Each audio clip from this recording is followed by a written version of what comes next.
Điều hiển nhiên. Những lời khuyên đơn giản cho kết quả phi thường. Những suy nghĩ nhỏ.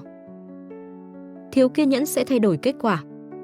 90% thành công có thể được tóm gọn bằng việc kiên trì làm điều hiển nhiên trong một khoảng thời gian dài bất thường mà không tự thuyết phục bản thân rằng bạn thông minh hơn thực tế. Những siêu năng lực bạn có thể chọn. 1. Khả năng thay đổi bản thân và suy nghĩ.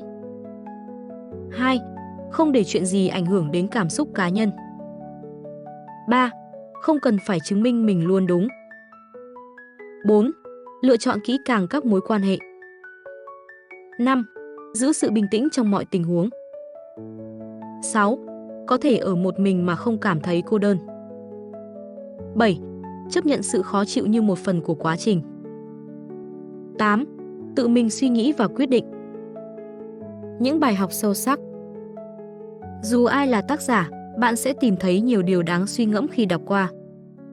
Nếu được sống lại cuộc đời, tôi sẽ muốn phạm nhiều sai lầm hơn, tôi sẽ biết thư giãn hơn, tôi sẽ linh hoạt hơn trong từng chuyển động, tôi sẽ ngớ ngẩn hơn so với những gì tôi từng làm, tôi sẽ bớt nghiêm trọng với mọi thứ, tôi sẽ dám thử thách bản thân nhiều hơn, tôi sẽ leo nhiều ngọn núi hơn, bơi nhiều dòng sông hơn, tôi sẽ ăn nhiều kem hơn và ít đậu hơn, có thể tôi sẽ gặp nhiều khó khăn thật sự hơn, nhưng sẽ ít lo lắng vô cớ hơn.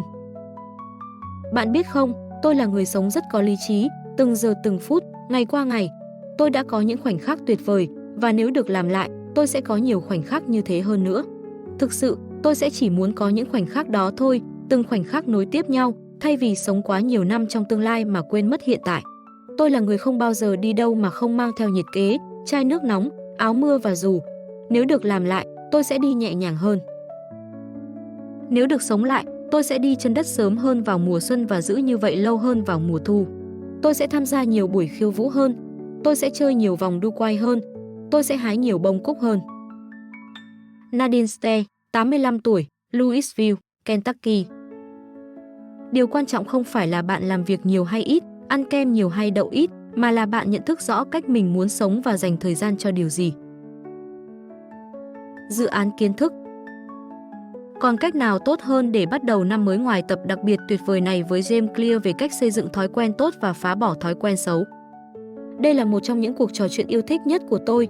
James giải thích cách thói quen hình thành nên bản sắc của chúng ta, cách làm cho tiến bộ trở nên rõ ràng trước khi nó được nhận thấy, và cách thiết kế môi trường để hành vi mong muốn trở thành mặc định của bạn. Dưới đây là những bài học nhỏ tôi rút ra từ tập này. 1. Bạn không thể làm việc nhiều hơn người đang tập trung vào điều tốt hơn. 2.